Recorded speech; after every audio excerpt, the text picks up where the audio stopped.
Welcome back to The Balanced Life. This is the final episode for January with the theme of water, and we're getting to the soul. Now, everybody has a worldview, and that is what we're dealing with the soul here is how do you view reality? Is there some sort of creator? Are we just here by random chance? Do you believe in evolution? Do you believe in creation? Those kinds of ideas, right? So, for what people believe in when it comes to there being a creator, often there's this idea of Kalam cosmological argument, and all that is saying that everything that begins to exist has a cause. The universe began to exist, therefore the universe had a cause. So it's kind of like the idea of if you look at a building, you know that it didn't just come out of thin air, there had to have been a builder. Same with a painting, the painting didn't just paint itself, there had to be a painter. Same for looking at creation. It, the argument is that it can't just have come out of nowhere, there had to be a creator. So even if with the idea of things like the Big Bang and evolution and things like that, what came before the Big Bang? What caused the Big Bang is the argument. Now, why does this matter? Is because if you don't have a solid view of how to look at reality, then you're going to have all these conflicting ideas in your mind or in your soul. And that's going to leave you in confusion and you're not going to be consistent. And with a lack of consistency, people won't be able to trust you, as well as the fact that you won't be able to even trust yourself because your feelings will be telling you one thing, your mind will be telling you another thing, and your body's telling you a third thing, and you have no basis, no solid foundation to build upon. If you don't have a worldview that's solid, and if you have a worldview that is mixed with a bunch of other worldviews, which is very common nowadays, it's actually been usually the case for all of human history, is that many different beliefs get mixed together. And the issue is that now when it comes to what is good, what is wrong, you don't even know.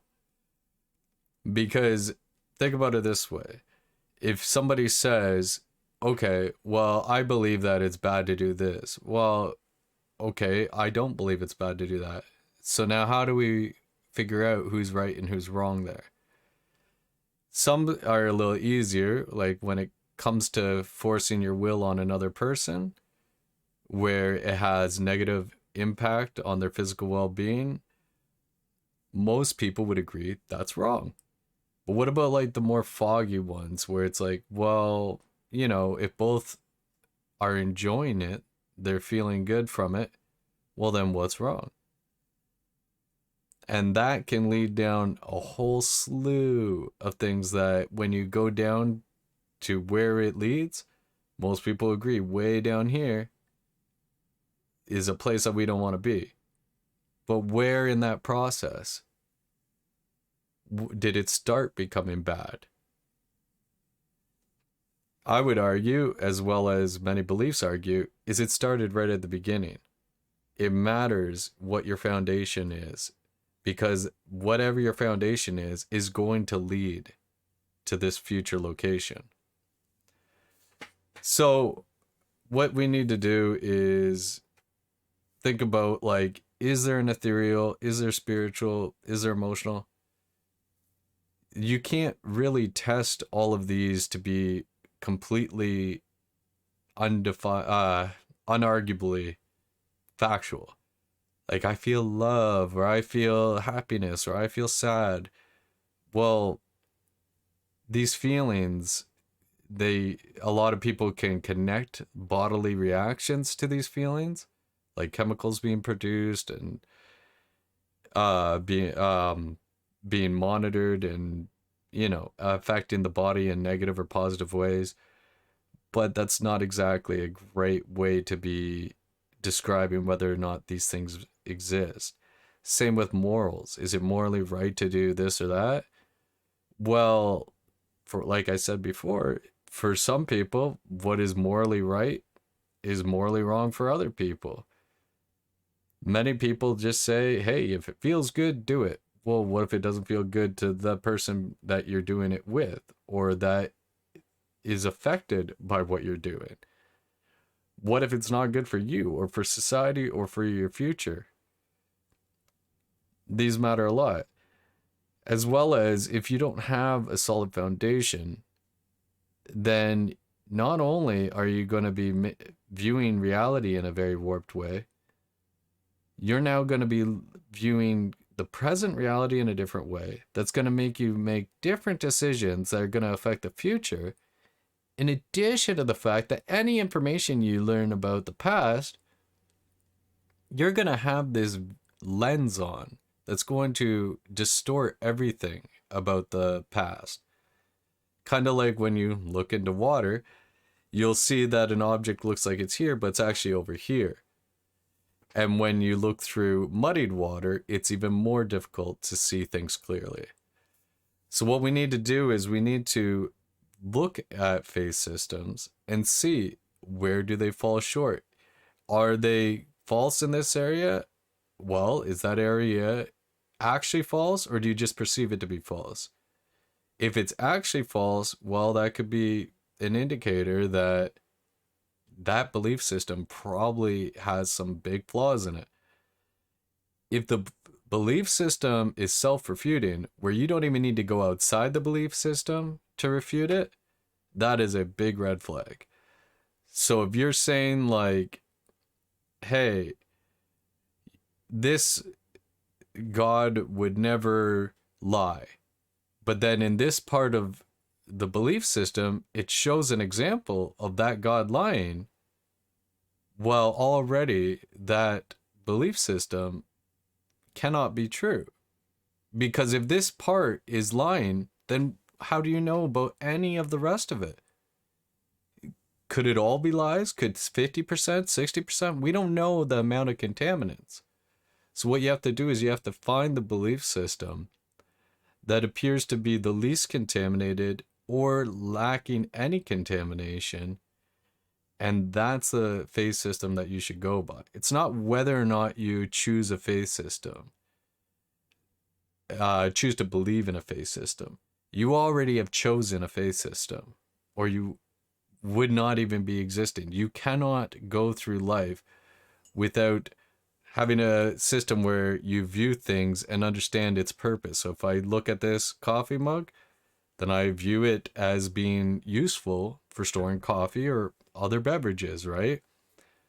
But if you don't even have any sort of faith system, any sort of view on reality, well, then what is this?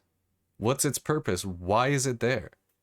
You can't function without viewing reality in this way or that way. So everybody has a faith system. It's just whether or not you want to take the time to see if the faith system that you're holding on to is good for you, good for others around you, and often what is good must be true. So the truth is what is one of the most important ones.